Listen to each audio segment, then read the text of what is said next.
Hey, what's up you guys? Welcome back to NBA Got Game TV, and like always, thanks for tuning in.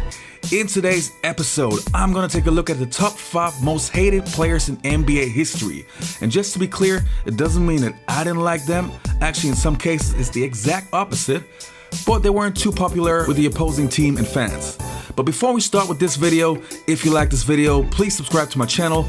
Also underneath the video, you will see a link to my Facebook page. Likes are really appreciated. And I would say without any more blah blah, let's start the video. We are going to start off our list with Reggie Killer Miller. Reggie Miller is actually one of my favorite players from back in the days, and actually still is, but hey, I do my best to be objective here. Reggie Miller is not only one of the best shooters of all time, but also one of the most hated to ever play the game. Playing in a small market of Indiana, Reggie had to do what he had to do. If it was trash talk, flopping, you name it, his battles against the New York Knicks are legendary. My favorite was to watch you against Reggie, because I hated Reggie the most. Yeah, I mean, everybody did. You're not alone. I mean, I remember when you headbutt him, and it's still one of the most bittersweet moments, because we were all like, yes, he got him. Then we're like, God, we lost Starks. That needed to happen. No matter what, that needed to happen. Just because, like I say, back then, you had to fight and you had to earn your respect from other players in this league. You know, it wasn't given to you. And so Reggie was one of those players that he didn't respect you. You know what I mean? If he didn't respect you, he's gonna come at you, he's gonna talk noise, he's gonna do all the dirty little things. And that particular time, I can remember he kept hitting me with bowls during the playoffs game, and he was, I think it was game 3. He hit me with a bowl, and I told the referee, and the referee wasn't, Stark, shut up and play. I was like, okay, I know, I can handle this. And so Patrick said, you cool? I said, yeah, I'm cool. So I ran down, scored on him, and ran up to court, and I was so mad. I mean, like, oh man, I'd want to just take my fist and just put it right through his face, right? He's always crying to the ref, running off, flopping, you know, knock you down, smack you, and act like he's the one getting smacked. I hated Reggie. And the next player on our list is going to be Bill Laimbeer, a Detroit bad boy Piston. Are you surprised? I actually believe that he's the most hated player to ever play in the NBA. Was it because he played for the Pistons, or was it because he loved to get in players' heads? I'm actually working on a Bill Laimbeer story because there's so many reasons. I make no apologies for my game throughout my career. The only respect and admiration I need is of the 12 teammates on our ball club. And as long as they're all for me and I'm all for them and I have their respect, that's all that matters. And whatever the general public thinks about my style of play, I really could care less. And now we've got Laimbeer and all-out slugfest. Oh, Harris Bill Laimbeer. He nailed him. Laimbeer's character is unliked by many. I don't believe this. Laimbeer gets in a fight seemingly once a week. How'd I do?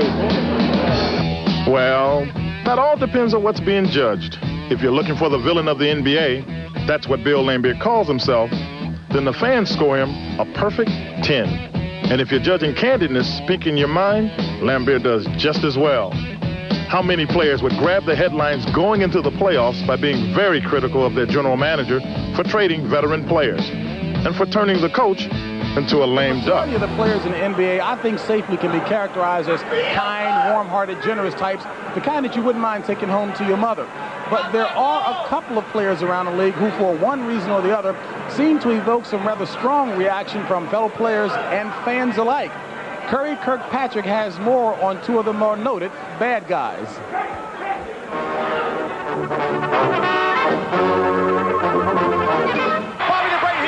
Everybody loves the bad guy, or rather loves to boo and hiss and scream and rail against the bad guy.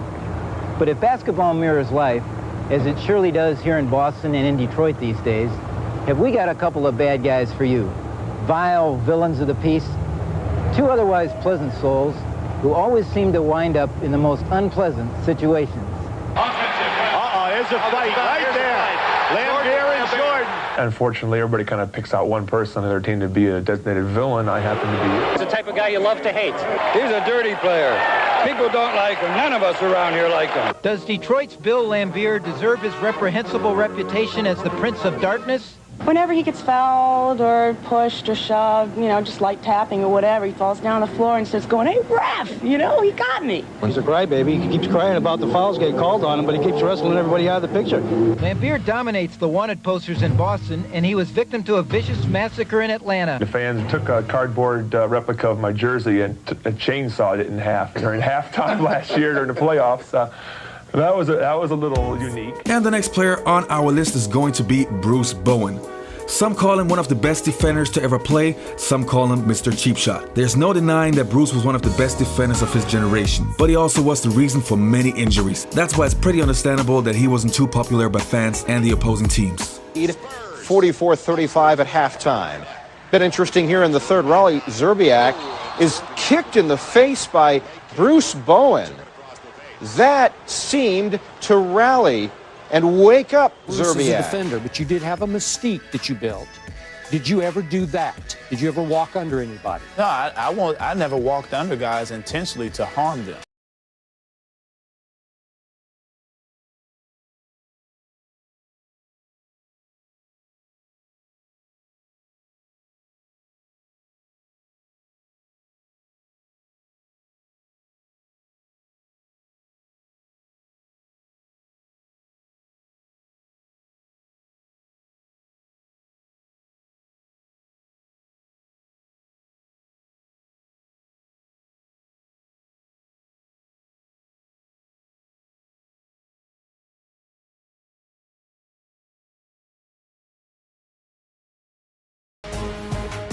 Question whether it was an accident or was it on purpose, because you know, not very often you see somebody putting their foot right up under you like that. 8 to shoot. Carter got himself set. Carter and Bowen. And Courtney Kirkland gets in between them. Vince Carter took exception to something that Bruce Bowen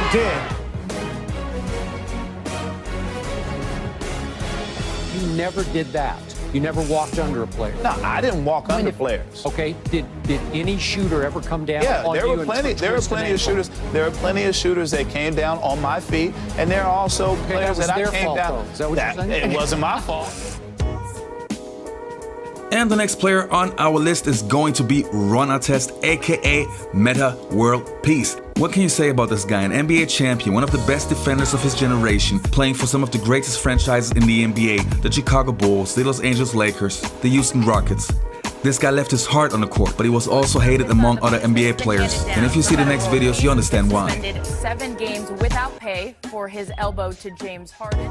And the next player on our list is going to be Dennis Rodman.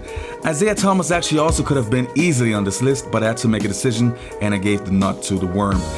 Just for the record, I love Dennis Rodman. Any team should be happy to have this special player on their roster, but for the opposing team, this guy had to be one of the most annoying and provoking players to ever play the game. If you guys have seen the '96 finals, Seattle Supersonics against the Chicago Bulls, Dennis Rodman versus Frank Bukowski, Dennis Rodman was just the ultimate bully. Have your heart in your throat at all times when they get tangled up. And see, Dennis initiates all that by getting his arms tangled up underneath the other player and then makes it appear that in this case, Frank Bukowski is doing the holding. Once again, with the game not in the balance, a 22-point lead. But these are certainly two of the freest spirits in the NBA. We don't need any sort of altercation here that would take away from this beautiful exhibition of basketball today by the Chicago Bulls. Now, will this be considered taunting? I was just going to say, why is that not taunting? Just a look and almost baiting Frank Bukowski to do something. Dennis has to settle down, play basketball, go play golf with Michael Jordan tomorrow and get ready for game.